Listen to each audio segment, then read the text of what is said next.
Released on this day, August 14th, 1970. The amazing debut by Supertramp. Completely different than anything you think about Supertramp. But I love this album. Come in and have a look.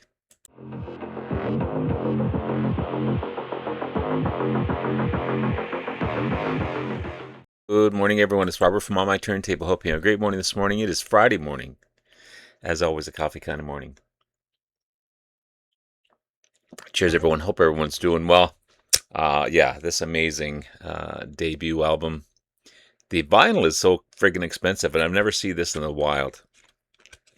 Supertramp's debut album. Completely different than what you're used to with Supertramp. There's nothing really in the... There is a photo of the band here in the little booklet. It's awesome. I love it. Of course, if you don't know Supertramp, which I'm sure you do because you guys are super intelligent, band formed in London in 1970. Individual songwriting team of Roger Hodgson on vocals and keyboards and guitar, and Rick Davies on vocals and keyboards.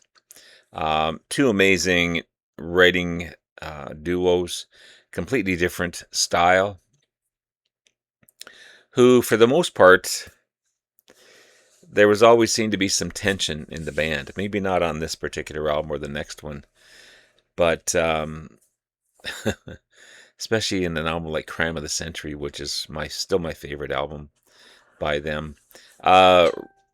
Rick Davies had a bet with one of the other members that the album wouldn't do anything.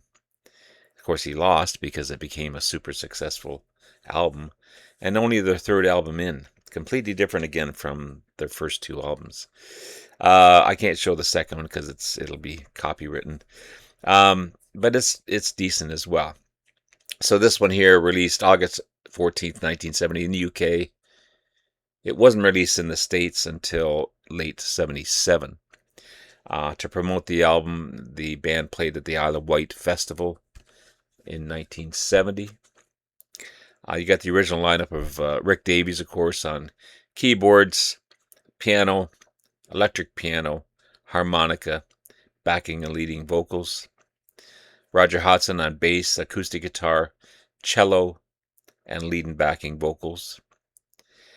Richard Palmer, which was the original guitarist for the band, electric guitar, acoustic guitar, balalaka, sorry, and lead vocals on one of the tracks, and Roger Miller on drums and percussion. So again, a completely different lineup than what we were used to in later albums. Unlike later albums where Roger Hodgson and Rick Davies would share vocals pretty much every other track, Roger Hodgson sang most of the tracks on this album here. Surely It's a Long Road, Adab, and I'm Not Like Other Birds of Prey, Words Unspoken, Maybe I'm a Beggar. That's Cher leads with Palmer, Richard Palmer and Roger Hodgson, and he also sings Home Again. Nothing to Show was shared between Roger Hodgson and Rick Davies. Shadow Song is the only lead that Rick Davies sings on his own. Try again shared between Hodgson and Palmer, and it ends again with Shirley. The album itself is great. I think it's sometimes bluesy, sometimes progressive. So think of Jethro Tull's debut album, think of Fleetwood Mac's debut album, which were completely different than what would become of both of those bands. This is the same kind of thing. There's elements of blues in here. There's elements of some jazziness. There's definitely some progressive rock elements in this one as well. Also some art rock too. It's kind of unpolished.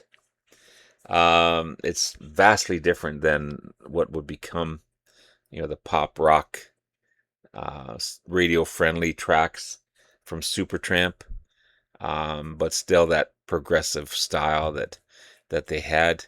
But you can also hear the melodic brilliance that would become, and also the emotional writing that would make Supertramp who they were. Some of the highlights off the album. It starts off with Shirley. It's a short, beautiful opening. It also closes the track as well. And there's a little snippet in here. Shirley, surely there's a way I could please you. Only in your past lie the tears. Surely there's a day you can say went your way. Some illusion you can keep through the years. Only if I lied could I love you. Nothing of our lives could we share. Only could we try to get on a sigh, just because, just this once I was there. That was written by Rick Davies, Roger Hodgson, and uh, Richard Palmer. Beautiful, beautiful lyrics for sure. So that begins and ends the album. It's a long road. It's a cool driving rock album, rock song. Sorry, there's a great harmonica solo by Rick Davies in here. One of the more straightforward rock albums on the rock. I keep on saying rock albums, rock tracks on the album. Words Unspoken and Nothing to Show, two standout tracks for sure. Amazing early progressive rock in those tracks. Maybe I'm a Beggar. That's the track that Richard Palmer sings. Completely different vocal style than than the other two guys. It's a slow burner for sure, but there's some cool keyboards and cello work in it as well. And then you got that 12-minute epic Try Again. Great instrumentals between keyboards and guitars. Fantastic stuff. Fantastic stuff. Released on this day, August 14th, 1970. The debut album by Supertramp. Check it out. It's an awesome, awesome album. Have yourself a great rest of the day. Love you all. I'll be back again Monday. Have a great day. Have a great weekend. Take care now. Bye-bye.